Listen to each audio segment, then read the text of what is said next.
মুসুরির ডাল দিয়ে মচমচে পিঠে খেয়ে দেখো। হাই বন্ধুরা, তোমরা সবাই কেমন আছো? আশা করি সবাই ভালো আছো, আমিও ভালো আছি। আর বলো না, খুব ঠান্ডা পড়েছে, এত ঠান্ডা পড়েছে তা মুখরোচক না কোনো কিছু না বানালে চলছে না। ওর জন্য আমি একটা জিনিস বানাচ্ছি, তোমরা দেখতেই পাচ্ছ কিভাবে আমি বানাচ্ছি, তোমাদের সামনে সব শেয়ার করছি, তোমরা দেখতে থাকো। আমি মাখানোর জন্য ডাল নিয়েছিলাম, মুসুর ডাল আর চাল গুঁড়ি দিয়ে আমি করছি। তা একা হাতে তো ফোন নিয়ে তো কাজ হয় না, আর আমার কেউ ক্যামেরা ধরার মতন কেউ নেই, আমি একা একাই ফোন ধরে কাজ করি। ওর জন্য এক হাতে ফোন নিয়ে আমি কাজ করছিলাম, যখন মাখছিলাম তখন সেটা আমি দেখাতে পারিনি, তার জন্য দুঃখিত।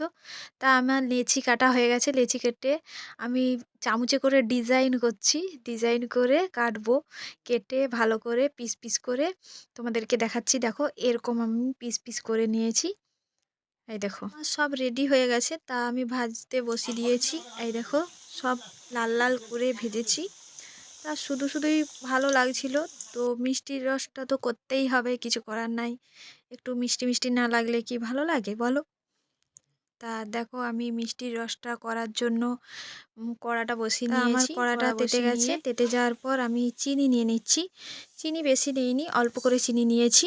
খুব বেশি মিষ্টি ভাল লাগে না, যার যেমন মিষ্টি খেতে ইচ্ছে করে সে সেরকম মিষ্টি বানাতে পারে। আমি হালকা মিষ্টি, আর ওর জন্যই সামান্য একটু জল দিয়ে দিলাম, নাহলে মিষ্টির রসটা হবে না ভালোভাবে। আর কটা দু তিনটা আমি এলাচ দিয়ে দিচ্ছি। এলাচটা দিলে একটু সেন্ট হয় আর খেতেও ভালো লাগে, ওর জন্য দিলাম। দিয়ে আমি ভালোভাবে একটু নেড়ে নিচ্ছি, মানে চিনিটা না নিচে লেগে যায়। তারপরে আমি ওগুলো ঢেলে দেবো। আমি প্রথমে দেখলাম যে ওটা হবে কি না, তারপরে ঢেলে দিয়ে ভালোভাবে একটু নেড়ে নিয়ে নামিয়ে দেব, তাহলেই আমার কমপ্লিট হয়ে যাবে। আর খেতে বন্ধুরা এত স্বাদ, এত খুব সুন্দর। সবাই বাড়িতে এরকম করে ট্রাই করো। যে যে পারবে না আমার কমেন্টে বলবে, আমি অবশ্যই তোমাদের সামনে সব কথা বলে দেবো কিভাবে করতে হয়।